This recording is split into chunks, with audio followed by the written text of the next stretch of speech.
Hey, yo, what's good, Joshua? 52 Games here. Welcome back to another Warframe video. So today we are taking a look at the newest Warframe, and that is Uriel, the original crash out Warframe.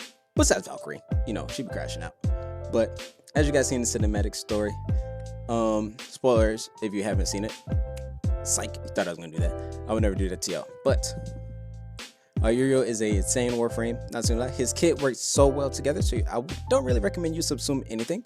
But if you had to subsume one ability, I would recommend subsuming his one, because everything else is cool, but his main one is a utility tool, his one, that we could just fly around, which is really cool. But you know, if you just want to deal more damage, you can go Roar. If you want to stay along, you can go No Star, or you know, whatever you want. Very interesting Warframe. I recommend Roar if you want to go big nuke damage. He has an insane range on his fourth ability. He scorches everything in the area. Now his passive is a bit wonky, but once you understand it, he's super easy to use. Now guys, if you're just not tuning in for the first time, you want to see more Warframe content like this, or MMORPGs being played by your boyfriend, make sure you guys that like and subscribe button, because it's about to get good, baby. Alright guys, first things first, let's go ahead and jump into Uriel's abilities. Now first, his passive. Uriel commands, empowers, and protects 3 unique demons. Now, Katsnak snares and slows enemies, chaining them together. Damage dealt to any target in the chain is inflicted on all snared enemies. Unlock with Infernalis, which is pretty cool. Now, Go for Gore. Latches onto foes, dealing damage over time if killed, and Circle of Pain is spawned, unlocks with Redemium. And now, Vitalis inscribes demonic runes upon fallen foes and add fire rate and heat damage when collected, which unlocks with Demonium. Now, which is your first 3 abilities. Once you have all 3 of these abilities unlocked, once you get to rank, I want to say 7, you can gain all your passives. Now, for your 4th ability, you need to build up a bar. There is a bar that builds up from the use of all your abilities. Now, your 2 abilities that gives you the most, that is Redenium and Demonium. But first, Infernalis manifests a aura of flames, inflicting heat damage and status effect on nearby enemies. Tap to dodge while airborne and take flight as a flaming meteor of destruction. Now, we got a 49-second duration with a 5-meter radius and damage of 2,000 per second, which is actually pretty good damage. So like I said, you don't need to subsume anything off him, but if you would like to, this would be the ability you want. And also Connect, you catch damage per second is 100 damage per second, and you slow enemies by 69%. That's why I say this is a very nice ability to have. I don't recommend you subsume, but I would subsume this ability because your other ones are just way better than your one. Now 2, Remedenium. Uriel himself and his demons, if his demons are dead, they are resurrected. Now, we heal 69% of our health, which scales with ability, strength, and duration. And also, Go for Gore gains light duration, effect duration, radius, damage per second, and health orb drop and energy orb drop. Now, this is the highest health orb and energy drop frame ever. Like Lycan's Hunt could never.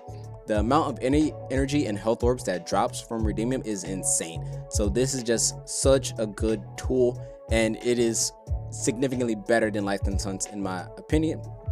Now, this is your subsumable, so if you want to run this over Lycan's Hunt, I definitely recommend, because you also get heat damage per second, and it just deals damage in general. But also builds up your heat bar a significant amount when enemies are killed. And now, Demonium.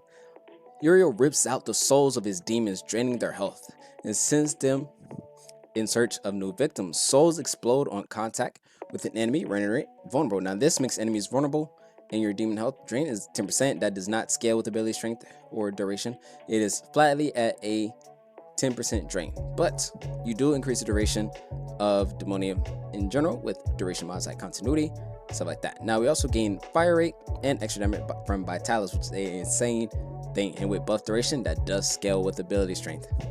All right. And next we have Brimstone. This is the most insane nuke that I've seen ever. I'm not gonna lie, it just looks insanely cool. Looks like a burning church or anything burning, like you're destroying and burning down buildings. Now, you can only use the ability when you have your good old stuff stacked up, which your bar, which you gain from using your abilities and collecting runes from good old Vitalis, which is nice.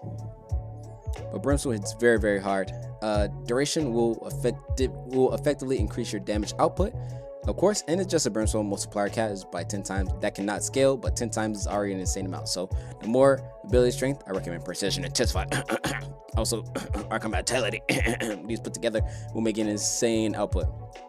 And also, with the good old operator form, you can go anything you want. You don't need Zenrook at all for this guy. You don't need it at all. But yes, but I just always have Zenrook on. But if you want it, you can use this guy for pretty much anything. He's so good, and he's an insanely strong Warframe. Probably one of the strongest right now from what I've seen. I have loved using him.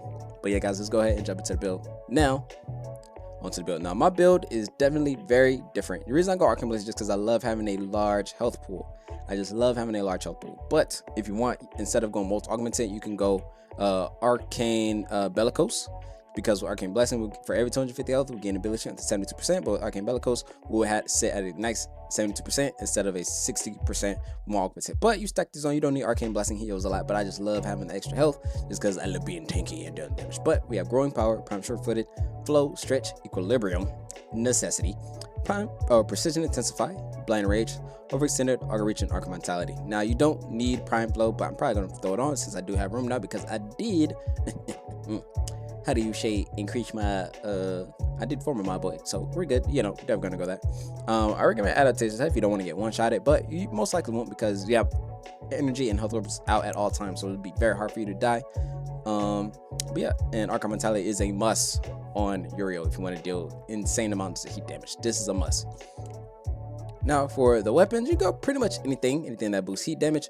I just chose Latron just because Latron is insane. I love seeing the heat bounce off. Then we got a Primal Corrosive, lowering enemies' armor along with sunnering enemies' armor with heat. So it's so nice. Next we have Epitaph with Cascadia Flare, which is insane. This is a must. I'm just saying, you just want that more heat damage by up to 480%. It just makes them so much more stronger. You can also prime enemies with heat and viral, dealing insane amount of more heat damage if you want. But hey, it doesn't matter. Whichever way you decide to go, Cascade Flare is the way to go, you know. But if you want what's the word? If you want Arcane Fortifier, that can work well. So if you're having trouble staying alive, but if you have your Archon Vitality maxed out, you shouldn't have too much of a hard time staying alive as well. Because enemies Blaze, that is a somewhat form of crowd control, but enemies like the Grenier, they will not be scared that they're on fire. So be aware of that. Next we have Serrata. It's just good old blade with melee influence. Doesn't really matter. Doesn't really help us in any way. But we can also go like melee exposure just for more corrosive damage on explosion. But Serrata just nice to have. And next we have Worm Prime. Now this, I do love having Worm Prime with Manifold Bond. So we get a cooldown ability reduction by 3% or by 3 seconds. So our shield charger and our guardian is up at all times. You know, and next we have Sacrifice as well. Sentinel incapacitates itself to revive its down owner to 100% health and shields in 4 seconds. Sentinel recovery timer is increased by 50 seconds. So instead of 30 seconds, it's 45 seconds. But with repair, where's that? Oh, with regen, it lowers by 10 seconds, so it's still only like 40 seconds. So it's still not bad. Next, negate. This is nice. Every 2 seconds, like I said, Manifold Bond reduces it to 2-second cooldown to prevent status effects from applying to its owners once every 2 seconds. It's a Manifold Bond. It takes out 3 seconds off, which is so freaking nice. And next, we have Repair Kit and guarded just for health regen. So we're healing our worm at all times. But yeah, it is crazy, dog. It's crazy, y'all. And you know, Bear Glass, no viral heat, blah blah blah blah blah, thermite rounds. But yeah, guys, that is the build. And so if you guys want to see more or if it got to like this, man, make sure you guys hit that like, subscribe button. Because I'm out. You did catch the next one. Peace. I feel like Bruno, but call me Uno, cause I got one of them with me. And I'm a beast, pity, this shit gon' bang, shitty, gotta put on for my city, bitch, I keep everything litty. For this money got me acting up. Niggas be mad as fuck, cause they know I gotta bag it up.